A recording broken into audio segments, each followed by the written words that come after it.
sometimes they just you just think that they are stories, but they are not.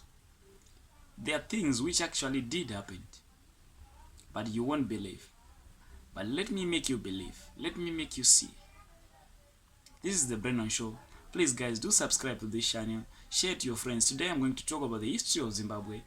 Please don't forget to check me on every YouTube platform, on every TikTok platform, Facebook platform as well. So you can just search the Brendan Simbarashe Show. You will find me there. So I'm going to talk about the Anglo Ndebele War. So the Anglo Ndebele War was caused by a multiplicity of factors. So the factors which led to the Anglo Ndebele War for the British and the Ndebele to fight. So by that period, Zimbabwe, I would say Zimbabwe was divided into two. Zimbabwe was divided into Matebeleland and Mashonaland. By that time, the war Zimbabwe, which includes Mashonaland and Matebeleland, were not colonized because the settlers, they were just living in Matebeleland. They avoided the Matebeleland because the people in Matebeleland were believed to be very, very aggressive. So they believed that these people were very aggressive. So sorry. Okay guys, so as I was saying, there were things which caused the Anglo Ndebele War. So let me look at these things. So failure to find the second rand by the settlers resulted in the whites anticipating that the second rand was in Matebeleland. These roads turned his attention to areas ruled by Lobengula. So by that time, as I have said, not the whole of Zimbabwe was colonized. Matebeleland was still under the rule of King Lobengula. He still had these people, everything was going on. Zimbabwe was not yet completely colonized. So now, he believed that, the whites, they believed that there was a second rand in Matebeleland, the second gold belt, which they had found in South Africa. They believed that it had stretched through Matebeleland. So now they turned their attention to Matebeleland. So turning their attention to Matebeleland, they had made a grave mistake. That's when they started. This led to the Anglo Ndebele War. The Anglo Ndebele War was caused by the boundary question. Okay, the boundary question also caused the 1893 war, which is the Anglo Ndebele War. The settlers negotiated the setting of the boundary between them and the Ndebele. So the settlers, as they were in Mashonaland, they agreed with the Ndebele that, no, we will not touch you.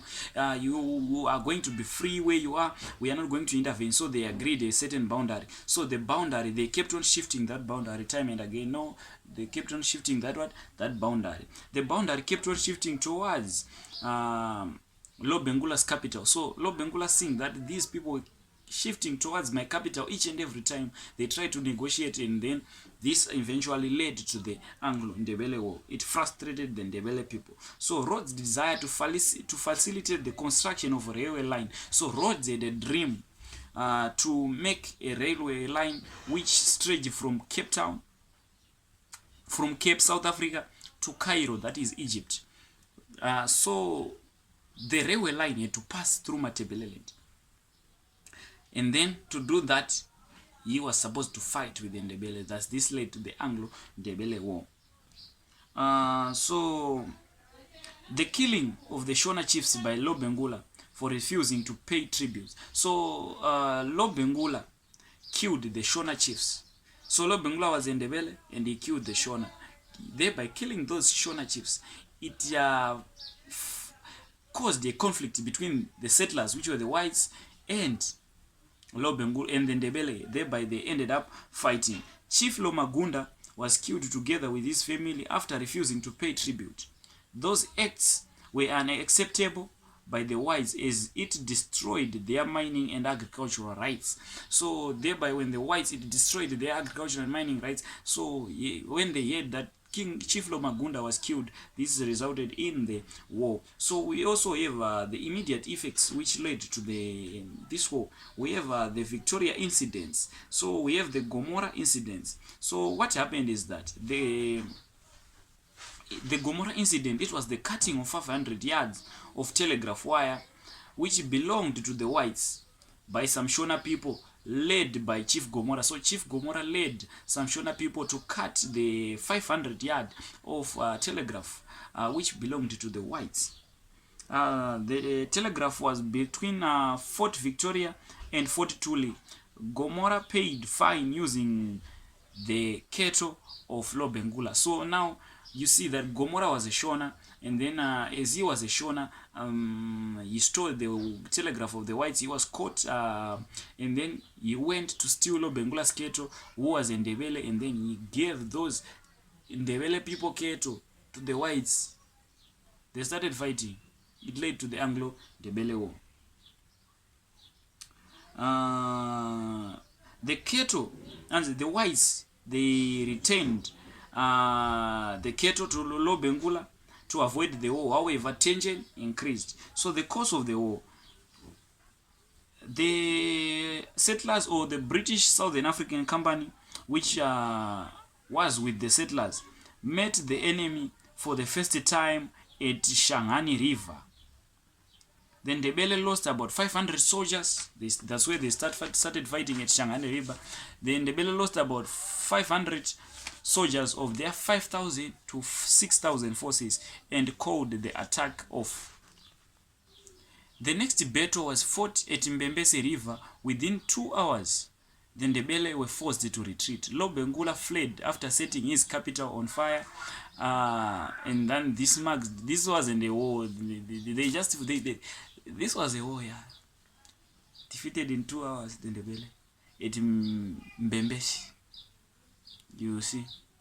So at Mbembese River, they were defeated within 2 hours and they were forced to retreat. And then we see that they fought also at Shangani River and they lost 500 soldiers. Lobengula, after hearing that these guys were defeated, he put his capital on fire, he ran away. Why were the Ndebele defeated? The Ndebele were defeated because of the strength of the whites. The whites had superior weapons. The whites were mobile than the Ndebele because they fought on horsebacks. The whites got support from the Shona as well, because the Shona, you know, they were in tension with the Ndebele. Weaknesses of the Ndebele also led to the defeat of their defeat. Lack of unity among the local people. The Shona and the Ndebele were one people, but they couldn't unite against the whites. This led to their defeat. The news of Lobengula flight demoralized the soldier. When the soldiers heard that Lobengula ran away, it demoralized them, and then it led to their defeat. The Ndebele used old military tactics, and this led to their defeat. So then the Ndebele were defeated. Various taxes were imposed, e.g. hat and land tax. Now, after the Ndebele were defeated, now they colonized the whole of Zimbabwe, Mashona land and Matebele land, and they were forced to pay tax. They were forced to work in farms, forced to work whatever. Lobengula cattle were taken, and this is the end of the Anglo Ndebele War. Cheers, guys. Please do subscribe, share this video.